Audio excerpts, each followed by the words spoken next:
plus c plus a whole square c plus a whole square divided by 3ca 3ca plus a plus b whole square a plus b whole square 3ab is equals to 1 তো আমরা প্রমাণ করব, right? আচ্ছা, এখন সবাই attention please, সবাই একটু খেয়াল করো, দেখো তো এই অংশটুকুর দিকে তাকাও তো, এই অংশটুকু কি আছে? b plus c আছে, রাইট? আচ্ছা, আমাদের উপরে খেয়াল করে দেখো তো এখানে আছে কি a plus b plus c। এখানে আমাদের এই a plus b plus c বানাইতে হলে এখানে কি অনুপস্থিত আছে বলো তো? a কম আছে, রাইট? তাহলে আমরা আমাদের আগে উদ্দেশ্য হচ্ছে a আনা, কারণ আমরা যাতে করে এখানে এই মানটা বসাইতে পারি। তাহলে আমরা প্রথমে a plus b plus c লিখলাম। আচ্ছা, এখানে তো আছে b plus c, আনলাম কি? a আনলাম না? তাহলে ব্যালেন্স করতে হবে। তাহলে a আনছি, a আবার মাইনাস করে দিই, রাইট? কারণ a আর a কাটাকাটি করলে তো আবার b plus c হয়। সবাই ক্লিয়ার? ওকে, দেন আমরা স্কয়ার করে দিলাম, কারণ হোল স্কয়ার আছে। আচ্ছা, 3bc প্লাস হচ্ছে এটাও সেম থিং। আমরা বলো তো এখানে আছে a আর c আর a আছে, রাইট? b কম আছে, তাহলে আমরা কি করব? আবার a plus b plus c আনবো না, b আনছি আমরা একটা এক্সট্রা নিয়ে আসছি, তাই না? তাহলে b টা মাইনাস করে দিব, করছি? ওকে, তাহলে 3ca সেম থিং। লাস্ট টার্মে কি করব? এটাও a plus b plus c, but আছে কি a plus b, c নিয়ে আসছি বেশি না, তাহলে c টা মাইনাস করে দিব। করে দিছি? সবাই বুঝছি? ওকে, এখন আমরা তো জানি a plus b plus c সমান 0। যেখানেই দেখি বা a plus b plus c সেখানেই 0 বসাই দিবা। যাও বসায়া। তাহলে এটা এই পর্যন্ত সমান কি 0, মাইনাস কি আছে?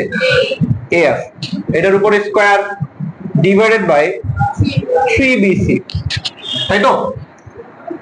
প্লাস এটাও 0, 0 minus b whole square divided by 3ca plus হচ্ছে ওইটাও 0 minus c whole square divided by 3ab, right? আচ্ছা,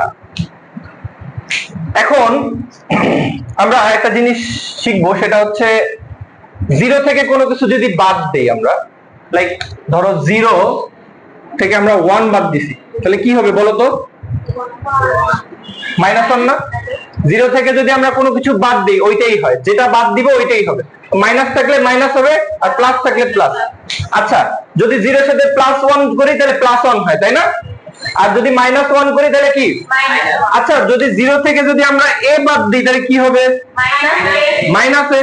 0 থেকে যদি আমরা 5 বাদ দিই তাহলে কি হবে? 0 থেকে যদি আমরা ধরো b বাদ দিই কি হবে? সবাই ক্লিয়ার? ওকে, ফাইন।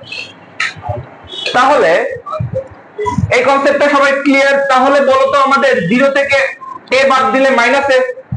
আচ্ছা, মাইনাসের উপরে একটু আগে বলছিলাম যে স্কয়ার থাকলে, মাইনাসের উপরে স্কয়ার থাকলে মানে জোড় সংখ্যা থাকলে সেটা কি হয়ে যাবে? প্লাস হয়ে যাবে। কি হয়ে যাবে? প্লাস হয়ে যাবে। তাহলে এটা কি হবে? a square, right? Divide by 3bc plus same thing ওটাও b স্কয়ার 3ca প্লাস হচ্ছে c স্কয়ার 3ab। সবাই বুঝছি? ওকে, এখন এখানে আমরা লসাগু করব। লসাগু করলে কি হবে? 3abc। আচ্ছা, লসাগুর সিস্টেমটা কি? যে একটা প্রথম ভগ্নাংশের হর দ্বারা প্রথমে কি করব? লসাগুকে ভাগ করতে হয়, তাই না?